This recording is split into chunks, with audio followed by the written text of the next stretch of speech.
तो ये CT scan को पढ़ने का तरीका बेसिकली यही है कि आपने सबसे पहले देखना है कि इमेज किस पार्ट का है, ठीक है। तो यहाँ पे अगर आप देखें तो आपको पता होगा कि ये किसी ब्रेन पोर्शन का है। तो एक सीटी स्कैन है, ब्रेन का है, और फिर थर्ड स्टेप में हम देखते हैं कि स्लाइसेस कौन से लिए गए हैं। इसके ठीक अंदर है। स्लाइसेस हैं वो एक्सियल इमेजेस हैं।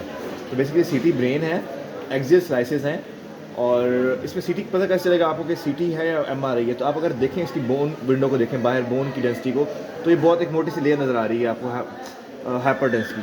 तो अगर इसी एमआरआई पे आप आ जाएं तो ये आपको बहुत बारीक सी लाइन नज़र आती है। बेसिकली जो वाइट लाइन है ये फैट की लाइन है, बोन एमआरआई में नज़र नहीं आती। ठीक है तो सर। ये ग्रॉसली आपको डिफरेंस आ जाता है कि ये सीटी स्कैन है। ठीक सेकंड है। आपको पता है ये ब्रेन है, और थर्ड आपको पता है कि जो स्लाइसेस लिए हमने एक्सियल लिए हुए हैं सारे। तो एक्सियल स्लाइसेस सीटी स्कैन के हैं, और ये हैं हमारे पास। यहाँ से अगर शुरू करें तो ये वर्टेक्स है, और यहाँ से आप देखें तो ये बेस ऑफ स्कल है।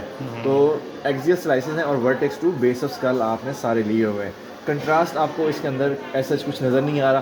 तो ये इमेजेस जो हैं विदाउट कंट्रास्ट हैं आपके, ठीक है। ठीक दिस इज है। सिटी ब्रेन ठीक है sir. Axial slices taken from vertex to base without contrast, ठीक है। ठीक है तो सर। इसमें अब देखना है आपने है कि फाइंडिंग क्या है। तो फाइंडिंग देखने के लिए आप इसकी अप्रोच कर सकते हैं। आप बाहर से अंदर की तरफ चलें, सबसे पहले आप बोन्स देख लें। तो आपको ऑब्वियसली कोई बोनी डिफेक्ट नज़र नहीं आ रहा, कोई ऐसा नहीं आ रहा। बोन के बाहर हमारा सबकुटेनियस टिश्यू होता है, तो उसके अंदर भी आपको कोई ऐसा कोई ट्रॉमा का एलिमेंट नज़र नहीं आ रहा, कोई कलेक्शन नज़र नहीं आ रही। उसके बाद नीचे आप आ जाएँ तो आपको फिर आपकी स्पेसेस नज़र आएंगी, सब ड्यूरल स्पेसेस। तो वो भी तकरीबन सारे इसके अंदर ठीक हैं, उसमें कोई प्रोमिनेंस आपको नज़र नहीं आ रही। फिर हम ब्रेन पैनोरामा की तरफ आते हैं। तो हम यहाँ से जब शुरू करते हैं तो यहीं पे हमें हाइपरडेंस एरिया नज़र आता है, हाइपरडेंस एरिया नज़र आता है, उसके साथ हाइपोडेंस एरिया नज़र आता है। फिर हमें हाइपरडेंस इरेगुलर हाइपरडेंस एरिया, और उसके अंदर लेकिन ये जो हाइपरडेंस एरिया ये गायरी फॉर्म है।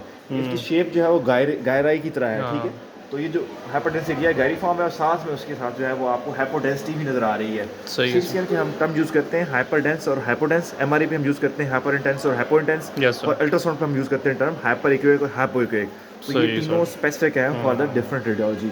ठीक है सर। जहाँ पे आपको यहाँ से आपको जो एरिया स्टार्ट हो रहा है थ्रू एक्सटेंड कर रहा है, एक्सटेंड कर रहा है। इसमें हाइपरडेंसिटी भी, हाइपरडेंसिटी, और ये फ्रंट पे भी जा रहा है, फ्रंट पे भी जा रहा है, फ्रंट पे भी जा रहा है। और यहाँ पे आपका साइनस भी प्रोमिनेंट हो रहा है, ये स्ट्रेट साइनस है वो भी प्रोमिनेंट हो रहा है आपका, ठीक है। ये एरिया यहाँ तक एक्सटेंड करता है। यहाँ पे देखें तो आपका फिर साइनस प्रोमिनेंट नज़र आना शुरू हो जाता है। टिपिकल जो है ना आपका कोई वो डेल्टा साइन नज़र नहीं आ रहा।